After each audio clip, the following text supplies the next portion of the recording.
Hello, everybody. Welcome back to Danger on Delmarva.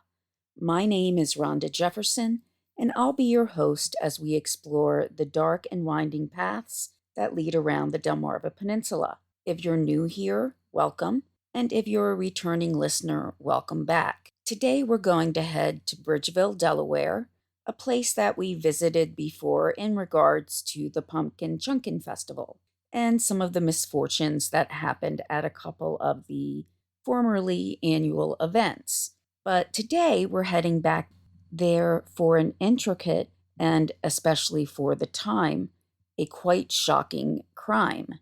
Now, this is actually a crime that I've spoken about before, but not in podcast form. It was on an Oxygen Channel series called Buried in the Backyard, and the episode was titled A Family Affair, and that was season 4, episode 12.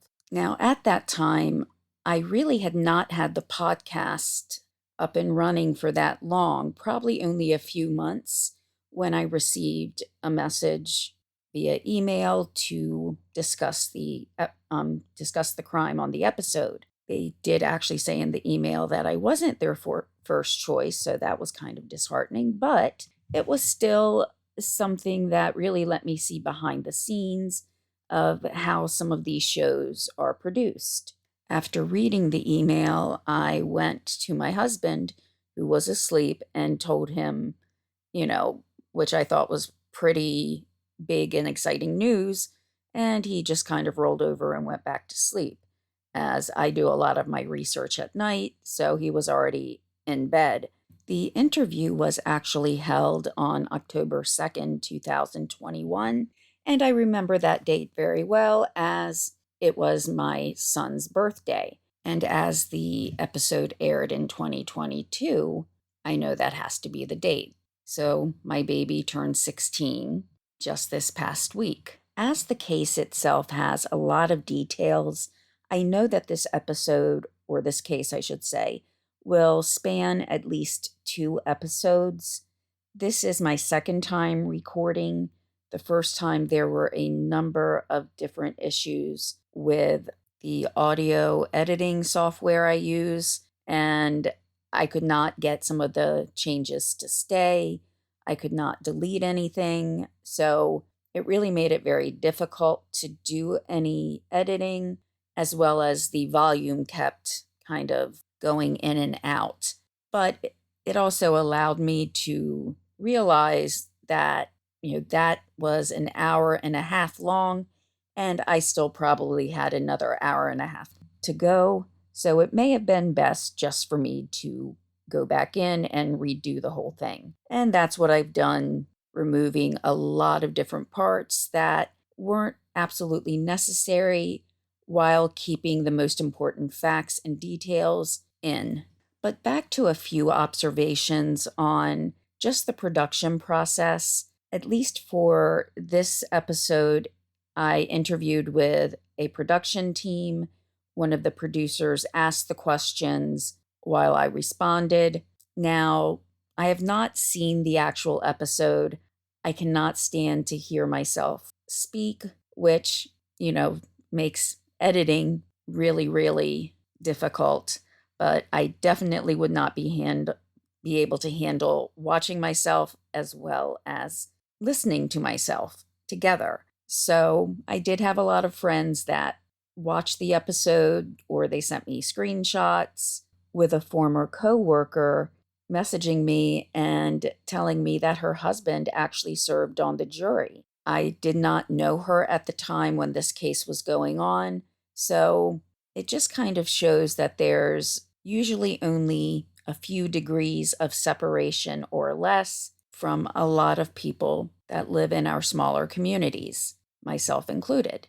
What I did find as well is that at least in a few different searches, whether it be on specific channels or websites that host the streaming, the thumbnail is a picture of me, which I didn't really expect to see, and now I'm just kind of cringing because I hate pictures of myself too.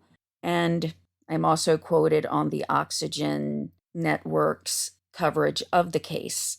I do remember seeing an episode about this long before, I think even before YouTube existed, just immediately after this happened. And as far as the depiction of the area and the people involved, it was very true to the facts. Now, there was another episode of a show on a pretty major channel about crime and detectives, and I think it was just more or less the style of that particular show, but it made everything out to be almost like Pleasantville, that movie with Reese Witherspoon.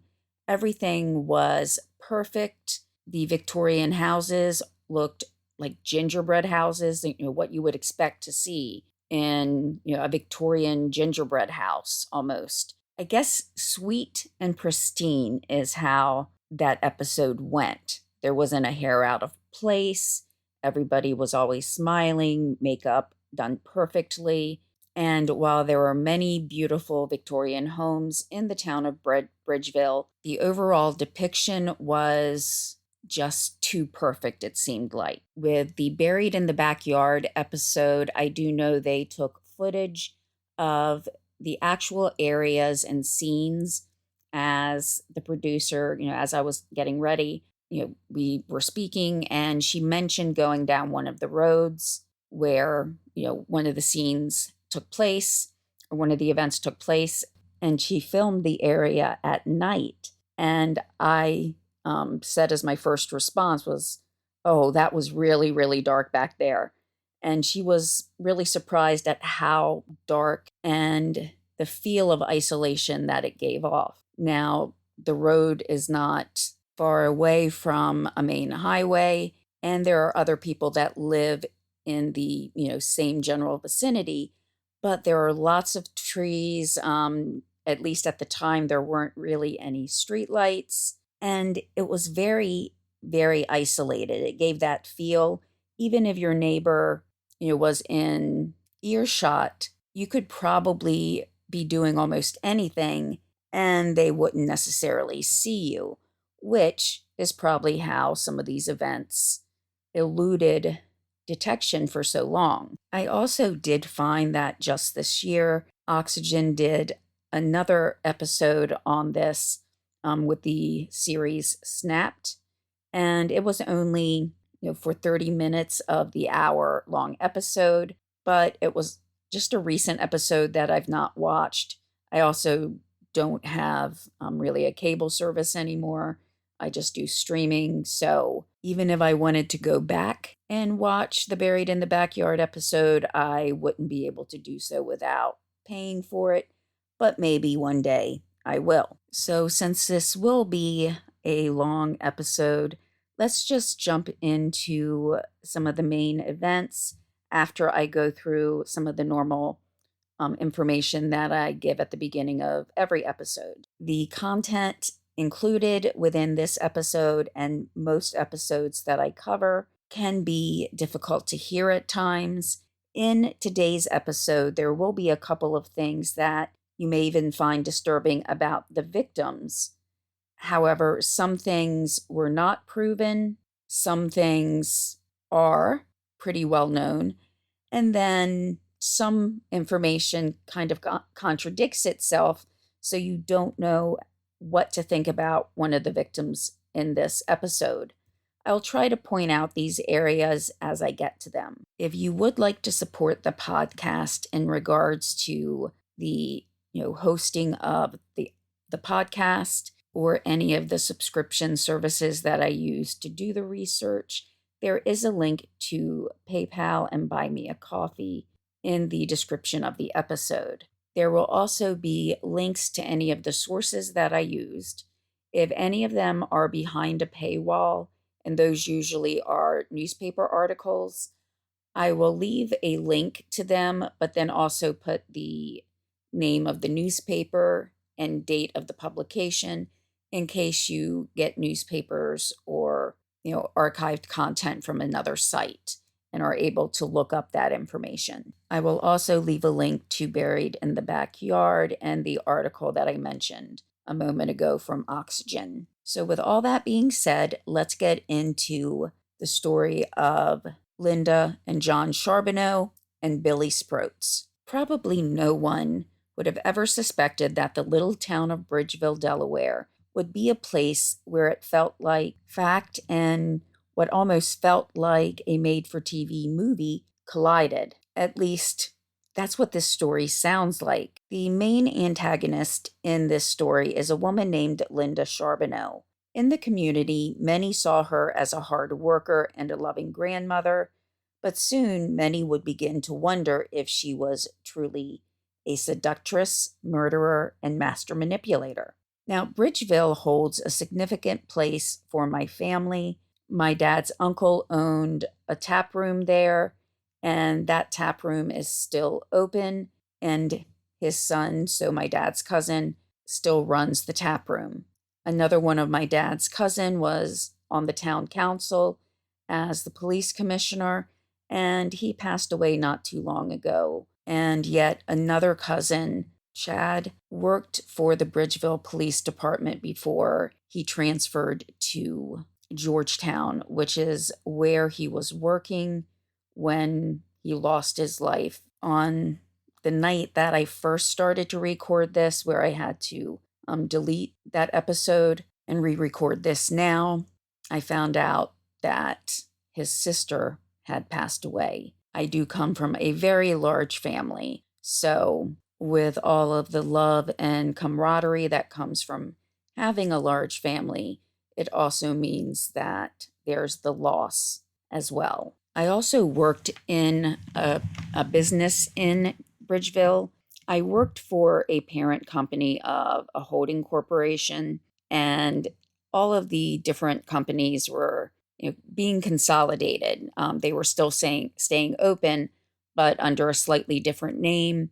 So since I worked for the parent company and had experience in the different systems and the policies, I went there to work to both help out with staffing and to help, others in learning how to use the new procedures and new systems. So I'm pretty familiar with the town. Also, I covered some of the town council meetings when I was still in college and just out of college, and wrote for a newspaper just as kind of a part-time job to still keep my feet in the research and writing waters, if you will. We've talked about the Pumpkin Chunkin' Festival before, but there's also the annual Apple Scrapple Festival that usually takes place in October. If you're not from the area, you may be asking what Scrapple is. You may not want to know, so I'm going to skip over that.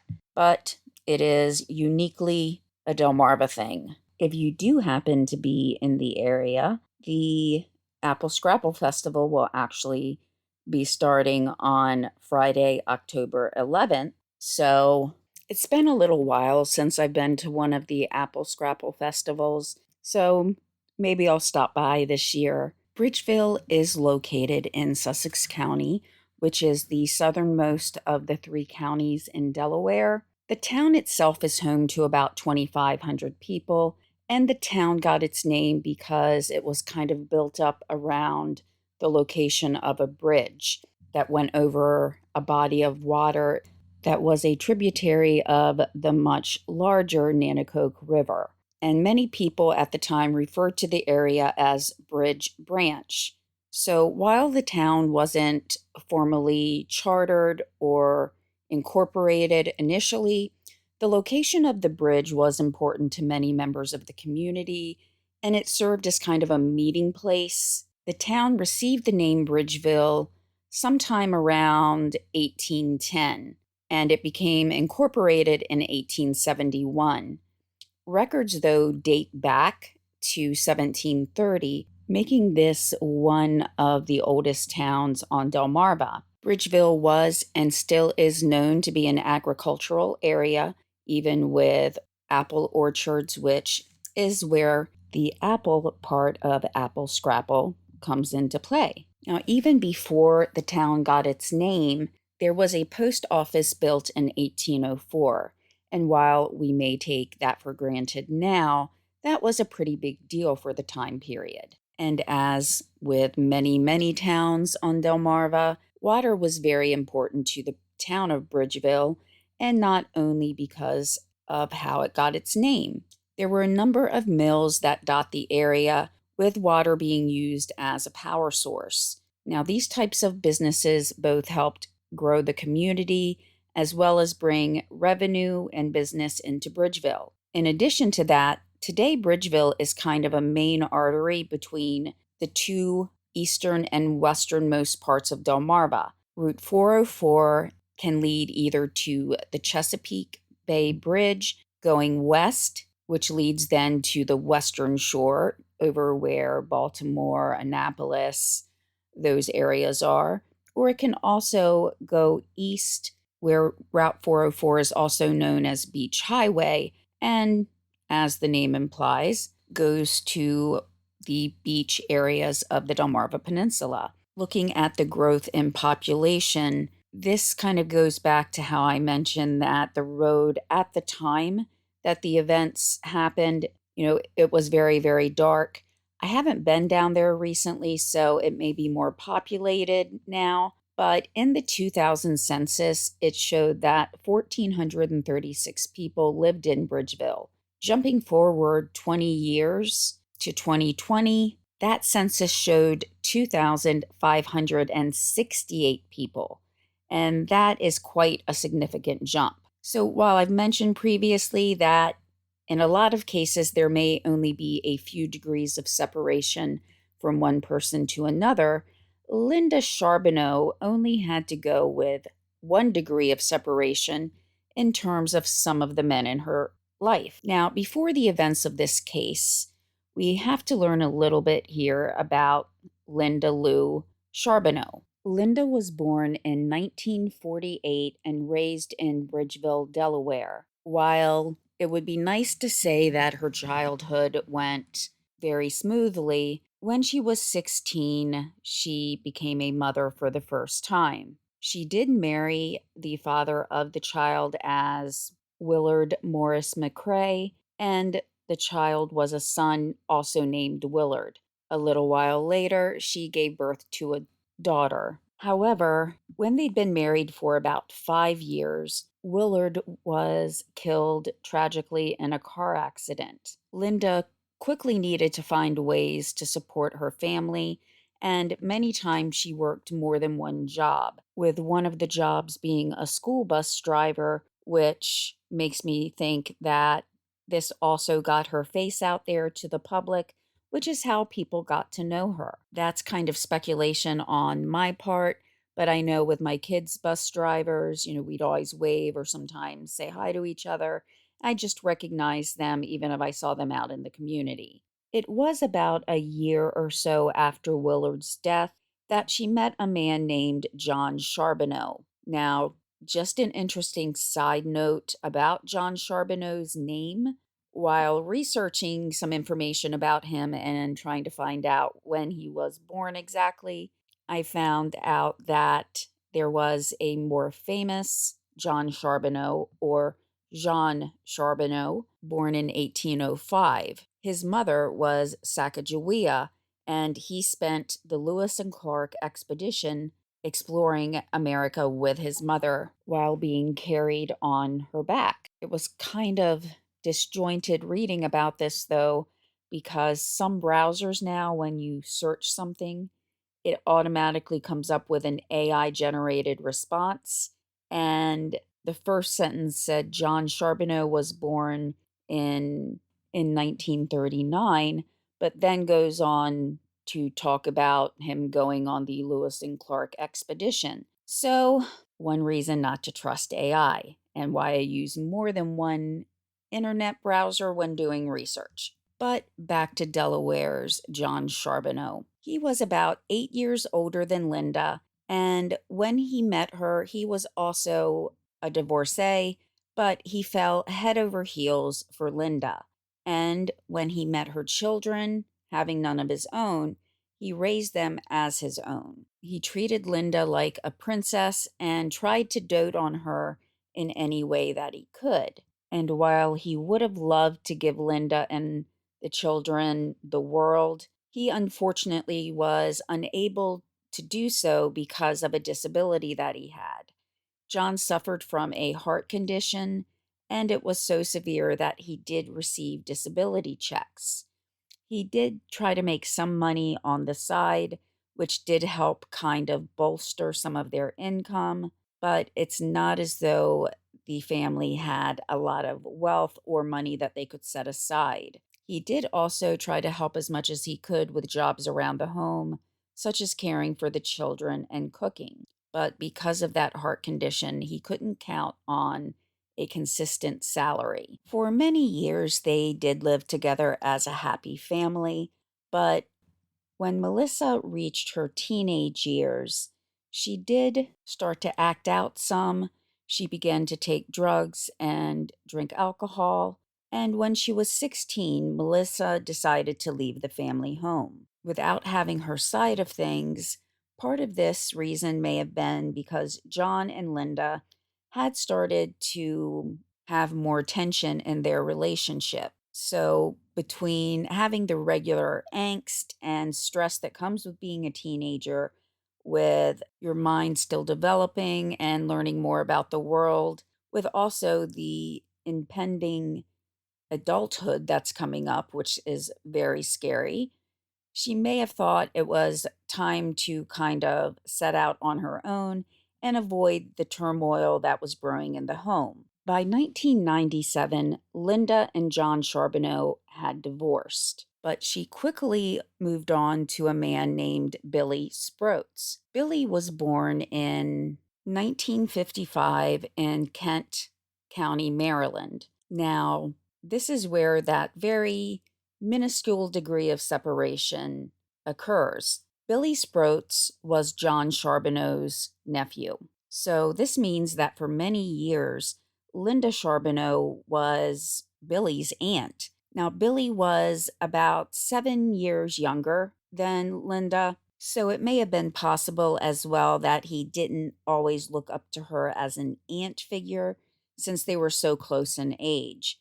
But still, that had to cause some friction within John and Billy's family. Billy lived in Magnolia, Delaware, and when they did get married, Linda moved to the Magnolia residence, and Melissa, now back into her mother's life, did live with her mother at the Magnolia residence at times as well. Even though Linda and John had been divorced for a few years by this point, there were still some ongoing conflicts occurring between the two. Linda, though, still kind of went back and forth between residences, sometimes even staying with John. But in the fall of 2000, Linda asked her son in law, Melissa's husband, John Rusinski, if he would actually kill John for her. He said no, but not too long after that, Melissa and John Rusinski's marriage dissolved. I do have to wonder if he looked at the situation and said, nope, not staying in this family. I couldn't really blame him if that was the case. Now, even though Linda and John were, again, divorced at this point in time, there was a situation in August of 2000 where John reported that Linda had abused him, with one report from the courts stating that, quote, that he had more abuse than he could stand, end quote. Later, though, in September of 2001, there were reports that John Charbonneau had abused one of the grandchildren. Now, this is one aspect where near the beginning of this episode, I mentioned that there were some things that might make us look at one or both of the victims in a less favorable light, and this is one of those. These allegations were never able to be fully investigated, so we don't know what the actual situation was. The report of abuse came because when one of the grandchildren was staying over, they really didn't know where the child would sleep. It's not mentioned whether it's a granddaughter or a grandson or the age of the child, but given just that little bit of information, one might wonder about the exact nature of the allegation. Even though still married to Billy, she was staying with John at this point, and the tensions never really left the relationship, and things just got more and more tense as time went by. Now, Melissa had moved on from her former husband and had met a man named Willie Brown. Unfortunately, there were a few things that made John not really like Willie Brown as a prospect for his daughter. First, and most understandably, was that he did have a criminal record, including a felony conviction. At the time that he met Melissa, he was actually out on work release, and Linda actually paid some of Willie's fines or court fees. So, after hearing what happens, you can maybe make up your own mind as to why you think she may have done this. Now, not liking a man who is dating your daughter because of felony convictions is pretty understandable. But one of the biggest issues for John was the fact that Willie was black. So, this is another aspect of John that does not cast him in a favorable light. As far as this aspect of John's beliefs, it's not very hard to understand why Melissa and John might easily be pulled into Linda's scheme about getting rid of John. Now, an allegation against Billy for the same issue, that he didn't want Willie in his home because he was black, was mentioned, but during some of the events that happened later, it seemed like Willie and Billy may have had a more amicable relationship. So I don't know if that was just an allegation against Billy or if that was actually true. Regarding the allegations made of abuse against John Charbonneau, that happened in the middle of September of 2001. But soon, John would not be heard from again. After not hearing from her brother for a while, John's sister, Jerry Ann, did begin to inquire about whether anybody else had heard from John recently. After a while, she did decide to contact the police, and on September 28th, they did start to investigate John's seeming disappearance. However, when they spoke to Linda, she said that he was serving on a jury, that he had been called for jury duty. Also, they spoke with Melissa, and she said the same thing. It was true that John had been summoned for jury duty, but was not supposed to be in court that day. Now, I'm going to throw in a couple of personal experiences here. I've been called for jury duty 5 times. 5. My dad never got called for jury duty until he was in his 80s. I've been called to jury duty 5 times and was actually just briefly on a jury, but the case was declared a mistrial, so that did not last very long, but still an interesting experience. The other cases, I just didn't get called to serve on a jury. In another instance, in another time, I had actually been a victim of the same type of crime. So when the judge asked, for people who had been victims of a crime or knew anybody, as that was part of the case, to come forward, even though I said I could probably be impartial, she felt that I should be dismissed. One time I was excused because of medical issues at the time, but I know how the system works. And yes, I'd served on a jury not too much time prior to John Charbonneau's jury duty, and I've served since then. And there are a lot of things that still remain the same. There are not a lot of cases that go to an actual full jury trial. Many things are settled with plea deals. And so, even if you're called for jury duty, I've been called and been told that, my first day reporting there was only one case that needed a jury, and if we weren't called for that case, we didn't have to bother about going back the following day or any other day for the 2 weeks that we had been called for jury duty. So while there may be different reasons why or why not you may have to report on a certain day, at least from what I've remembered from those times, is we did not have to come in on a Friday. The 28th of September was a Friday. So I'm kind of wondering why the officers didn't look into it a little bit more, or if maybe they weren't aware of that because the court is actually open. But I'm not exactly sure what they do on Fridays, whether it's for sentencing or other types of cases, but that kind of stuck out to me. After John had disappeared, Linda did speak with her son Willard and ask him to get rid of John's car. So she had the keys with her, and she just wanted the car out of the property or off the property. Willard, along with his father-in-law, drove the car to Maryland for salvage. Also, Linda changed the address for John to a P.O. box in Felton. That is a town in Kent County. The most important thing that Linda was looking for in John's mail were the disability checks. So given that she now had full access to his mail, she continued to get his checks.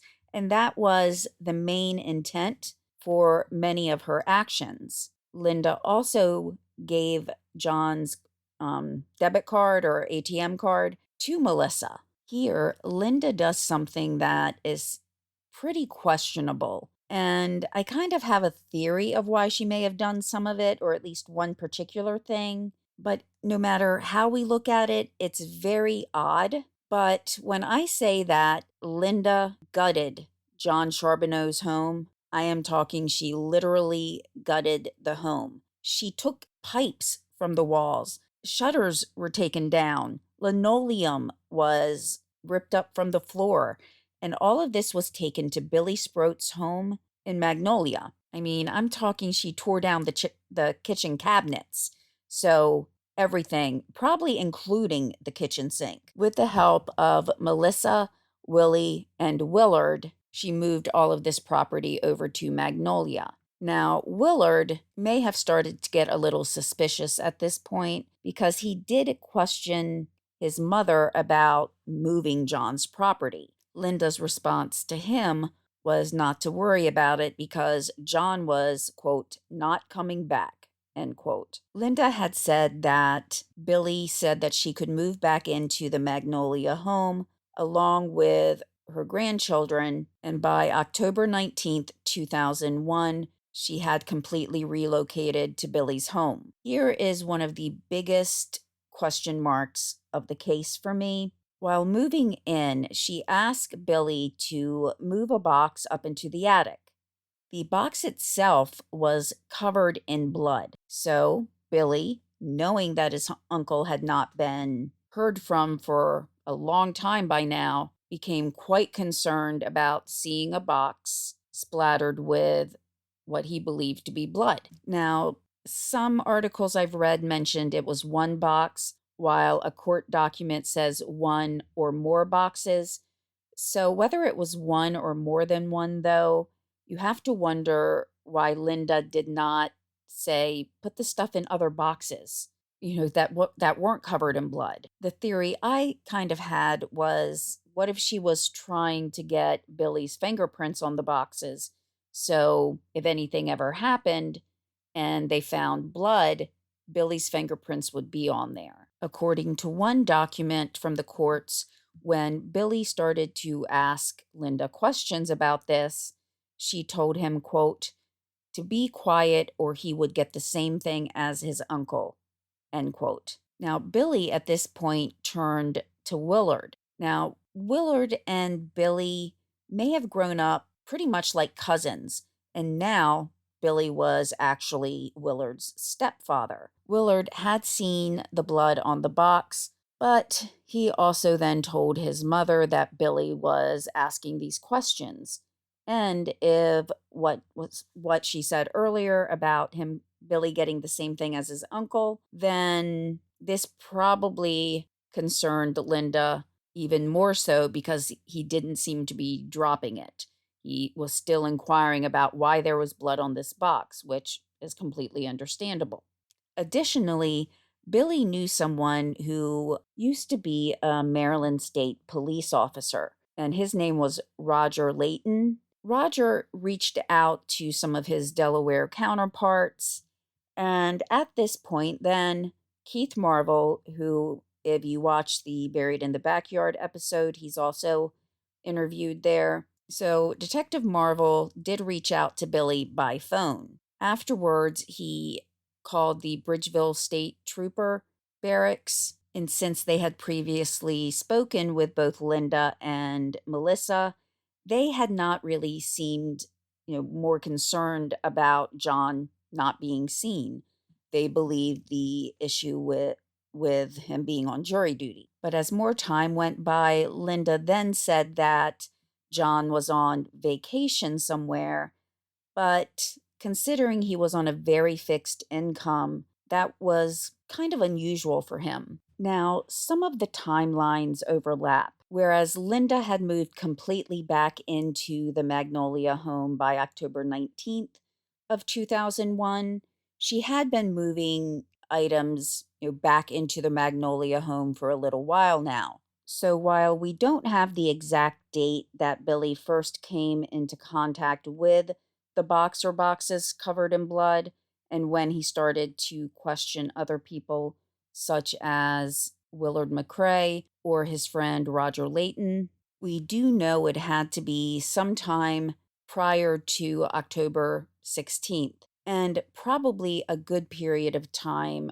prior to that because Billy needed time to ask those questions, and then Layton reaching out to Detective Marvel about John Charbonneau being missing. The reason I'm focusing on the date of October 16th is that was the last day that Billy Sproates was ever seen. On October 16th, he had been planning for a hunting trip with his brother the following day. In preparation for this, he did pick up a muzzle loader from his dad.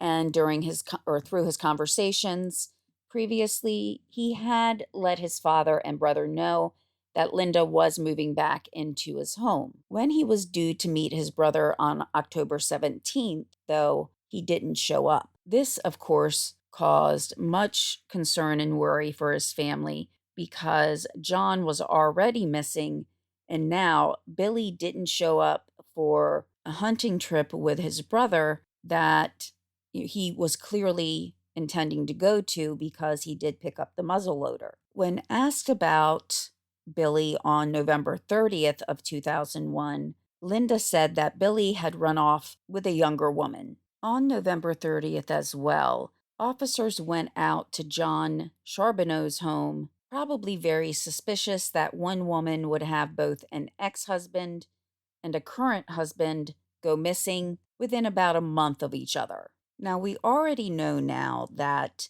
John's home had been gutted, nothing left there. And even if the police didn't know that at the time, when they did get to John's property, they noticed that there were some tires in the yard that were covering what appeared to be some freshly disturbed dirt. So this seemed very, very suspicious. The troopers then went to the tires and moved them and began to explore, and there they found a body that, yes, was buried in the backyard. Possibly even having those tires there made the disturbed dirt even more obvious because it kind of drew the attention to that specific area. After the autopsy was done, there were a couple of surprising things that came to light. The first thing was that, quite horrifically, they found dirt in the lungs of the body. That means that they were alive while being buried. They actually breathed in dirt because they were still alive. The second surprise is that it was Billy, not John, that was found. One would think that since it was John's home, it would have been much easier to move John's body to the backyard and bury it. But no, it was Billy, which to me would probably raise more questions than answers. It could have been even for a time period that Billy might have been looked at as a suspect in John's disappearance, since he was the current husband of John's ex-wife. That was kind of a mouthful. So where was John? Realizing that Linda, if she was truly behind the murder of Billy Sproates, she couldn't have done it all by herself. So police started questioning those around her, with Melissa and Willie being some of the first to be questioned. Also, as Willie had a criminal background and had at least one felony, he also would be seen as a very strong potential suspect. And it was Willie who was the first one to crack. Though it didn't happen immediately, he was questioned a few times before he started to give information. He knew what had happened to Billy and admitted to killing him. However, even though Billy's body was found at John's home, that's not where Billy was killed. So this took a lot of transportation then, because even thinking beyond Billy, one had to question where John was moved to, if he was still alive, if he was dead, just a lot of different questions, because at this point, John had not been found. Billy Sproates was killed at his own home. Willie said that he both stabbed and clubbed him to death. Billy was wrapped up in a carpet and taken out to John Charbonneau's home and buried. I do wonder, though, if Willie knew whether or not Billy was still alive when he was being buried. Then, Willie did finally admit that he killed John. Willie said that Melissa actively helped in the crime and that John had been attacked in his kitchen. Linda was staying with John at that point in time on September 23rd, 2001. And Linda said she thought she heard someone in the kitchen trying to break in. John went to investigate, and it was there that Willie attacked John. John's body was loaded up into Linda's minivan, and both Willie and Melissa drove to a town named Millsboro, Delaware. I actually worked in Millsboro for about 10 years. So even though, again, like with Bridgeville, it has grown up in more recent years as far as the number of residents and businesses, there are still a lot of areas that are more remote or isolated. While Willie and Melissa were taking care of John's remains, Linda stayed at the house and tried to clean up as best she could. Willie also did say that once they got John to the gravesite, they found he was still alive. He then beat John with the shovel to finally kill him. So even though at this point they had not recovered John's remains, they were sure that he was dead. But they did want to make sure that they recovered his remains just to make sure there was no doubt as to what happened to him. Willie did take them to where John Charbonneau had been buried. He directed them to the spot, and they found John Charbonneau's remains. Melissa was told then that Willie had confessed to everything, and that they had also recovered John's body now. Knowing that her boyfriend had turned on her and that they also had John's body, she decided to tell them her side of the story, which did have some inconsistencies with Willie's story, but she said that she did not actively participate in attacking John, whereas Willie said that she had. So whether this was done to minimize her role in the crime, we'll probably never know for sure. But she did say that while Willie was hitting her father, because even though he was not her biological father, he had raised her, while Willie was hitting her father with a shovel to kill him, she turned up the music on the radio. But even if she had not actively participated, with the best case scenario for Melissa, no matter what, she had still known about the plan to kill John Charbonneau. She was there when he was buried. So she was culpable in the crime as well. While we can look at Linda and know that she was receiving were trying to get John's disability checks. Police were also, though, able to determine that it was actually Melissa who had taken money from the ATM. Now, maybe I'm just being too cynical. I don't know.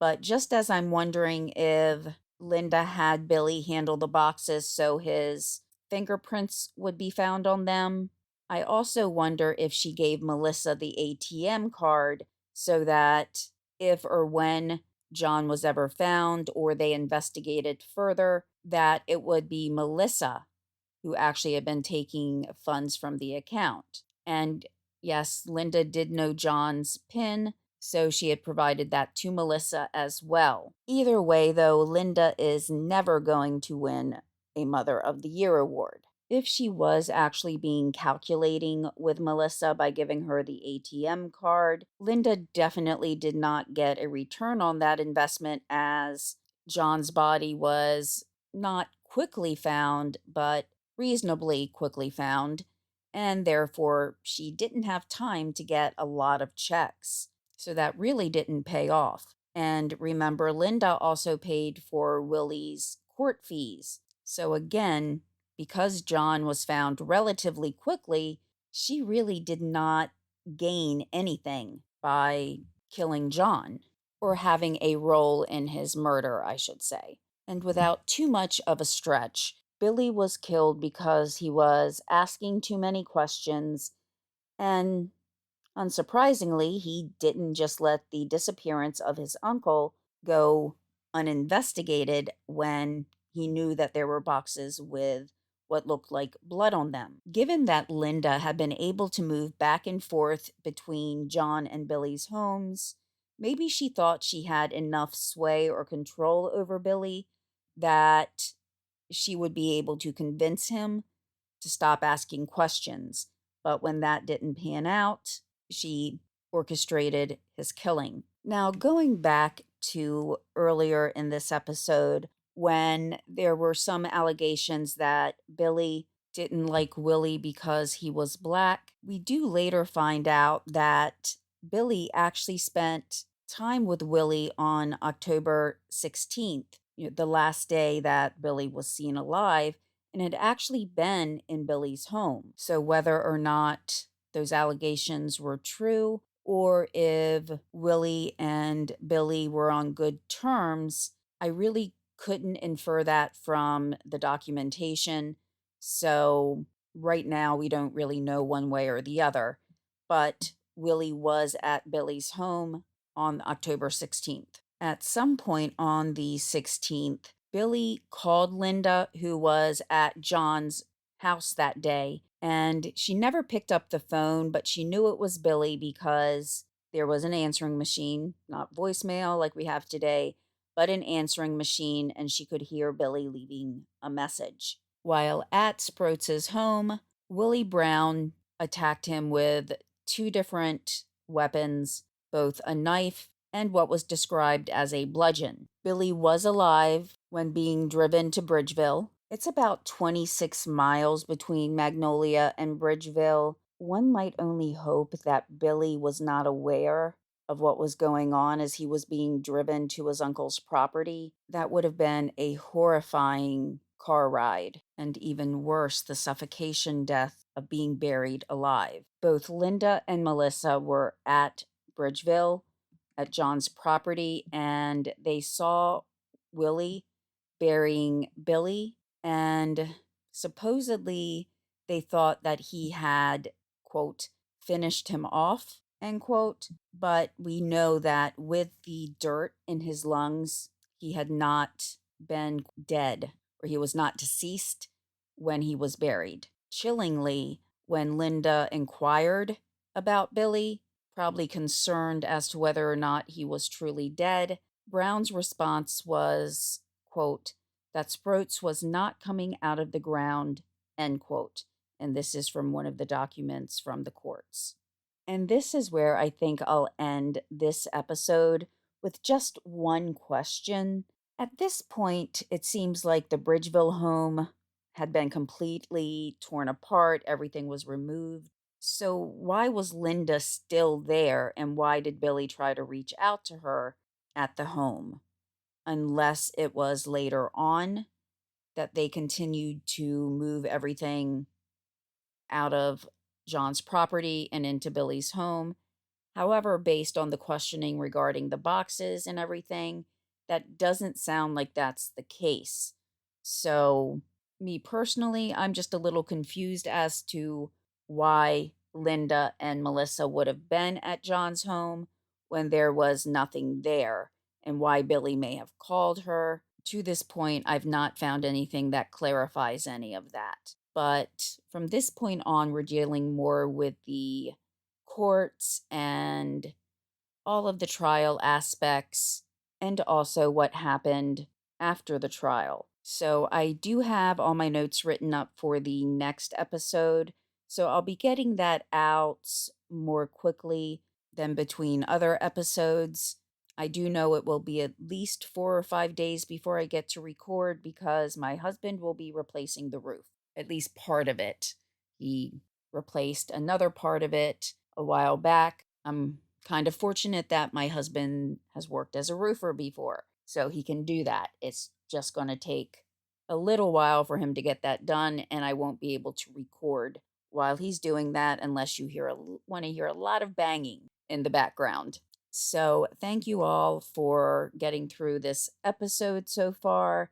I'm hoping that I'll be able to get through the trial and subsequent motions after that in just one more episode, even though this is a very detailed case, as you can probably tell so far. But I look forward to speaking to you all later, and I hope everybody has a great weekend coming up, and take care. Bye bye.